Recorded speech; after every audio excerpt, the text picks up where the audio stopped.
Bugatti, fondé en 1905. Bugatti, fondé en 1905.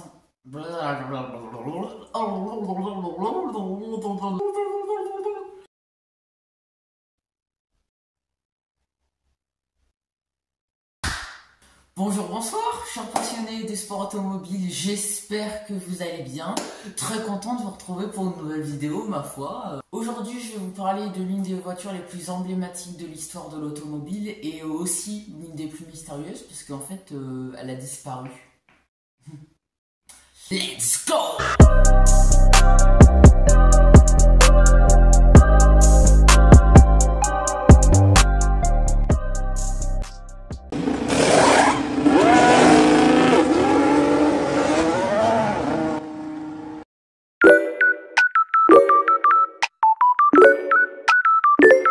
Bugatti, fondé en 1909 par le franco-italien Ettore Bugatti. J'adore faire l'accent italien comme ça.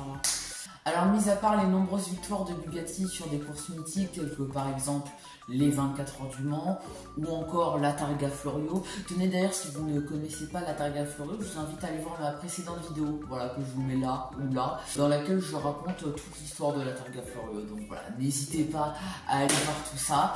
Bugatti était à l'époque, et encore aujourd'hui vous allez me dire, l'une des marques les plus luxueuses et une des plus rapides. Alors je vous dis rapide parce que cette marque a battu 37 records du monde. Bref, vous l'aurez compris, cette marque est tout simplement incroyable. Peut-être qu'un jour je vous ferai une vidéo sur Bugatti, hein, parce que quand même ça envoie la chandelle. Mais l'histoire commence quand Ettore Bugatti cède l'entreprise à son fils, Jean. Ce jeune prodige, comme dirait quelqu'un que je connais, veut révolutionner Bugatti. Et pour ça, il va sortir la Bugatti Type 57. Alors il existe plusieurs versions de la Type 57. Il existe d'abord la Galibier, la berline à 4 portes.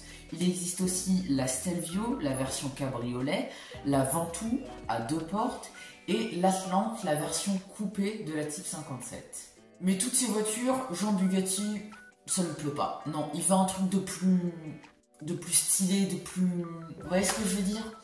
Et c'est en 1936 que Jean Bugatti va sortir le prototype Aérolite. Aérolite signifiant météorite, du latin aérolitu, plus connu sous le nom de Bugatti Type 57 SC Atlantique.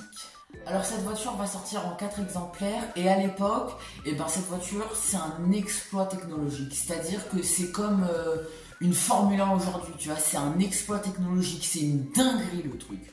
Moteur 8 cylindres compressé, 200 km/h de vitesse de pointe, ce qui à l'époque est tout simplement énorme. Mais Jean Bugatti, parmi les 4 exemplaires, il n'y en a qu'une seule qui lui plaît, c'est celle qu'on surnomme la voiture noire.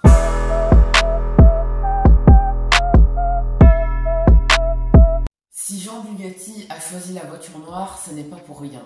C'est parce que cette voiture a plusieurs particularités. Les portes et le pare-choc avant sont rabaissés, ce qui donne un meilleur aérodynamisme.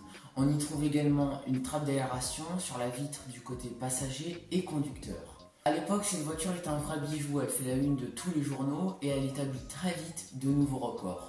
En 1938, Jean Bugatti s'aperçoit que les Allemands ils commencent à être un petit peu en colère, si vous voyez ce que je veux dire.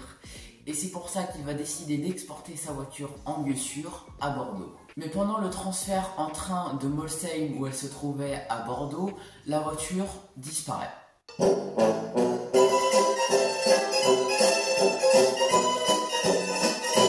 Alors il y a évidemment plusieurs spéculations sur la disparition de la voiture noire. Un Américain dit l'avoir vue dans une concession en 1951. D'autres disent qu'elle se trouve dans une grange abandonnée au fin fond de la Russie. Mais il y en a qui disent qu'elle s'est fait bombarder pendant l'invasion allemande en Alsace. Mais au même moment, il y en a qui disent qu'elle a bien pris le train qui allait jusqu'à Bordeaux. Du coup, ça contredit la supposition d'avant. C'est un bordel. Mais vous imaginez quand même que dans 15 ans, ça va faire un siècle qu'elle a disparu et qu'on l'a pas retrouvée. Mais là, vous allez me demander où sont les 3 autres exemplaires. Est-ce qu'elles ont disparu? Est-ce qu'on peut les voir quelque part? Alors il y en a une qui s'est fait décapiter par un train en 1955. Alors je crois qu'ils ont récupéré des débris de la carrosserie, mais ils s'en sont jamais servis pour en construire une autre. Voilà, ils l'ont juste entreposé dans un musée, je crois. Il y en a une autre qui se trouve dans la collection privée de Ralph Lauren. Et il y en a une troisième qui, aux dernières nouvelles, se trouverait dans une collection privée chez Victor Rothschild. Alors sachez que Jean Bugatti va mourir avant son père, malheureusement, le 11 août 1937, au cours d'un essai d'une autre Bugatti Type 57, dont je ne vous ai pas parlé, je viens de me rendre compte, la Bugatti Type 57 G-Tank. Et cette même Bugatti va gagner les 24 heures du Mans en 1939. Alors son père, Ettore Bugatti, essaiera tant bien que mal de retrouver la voiture noire jusqu'en 1947, où il mourra parce qu'il avait des problèmes de santé, je crois un problème au poumon. Voilà, c'est pas toujours des histoires très drôles l'automobile, hein, malheureusement. Si on retrouve la voiture noire un jour, elle vaudrait plus de 100 millions d'euros, ce qui serait la voiture la plus chère du monde. Voilà, cette vidéo est terminée, j'espère qu'elle vous aura plu, j'espère que je vous ai appris des choses, j'espère que vous vous êtes amusés aussi, parce que c'est important de rigoler un petit peu parfois. Donc voilà, si vous voulez voir, je suis sur l'écriture de ma prochaine vidéo, hein, juste là, bon, je vous montre pas trop. Quant à moi, je vous dis à bientôt, même à très bientôt, parce que je pense que mardi soir ou mercredi, il y a une vidéo qui sort. Donc voilà, au plaisir de vous retrouver. Je vous souhaite une bonne journée, une bonne soirée, une bonne nuit, si vous êtes sur le point d'aller vous coucher. Ciao, chers passionnés!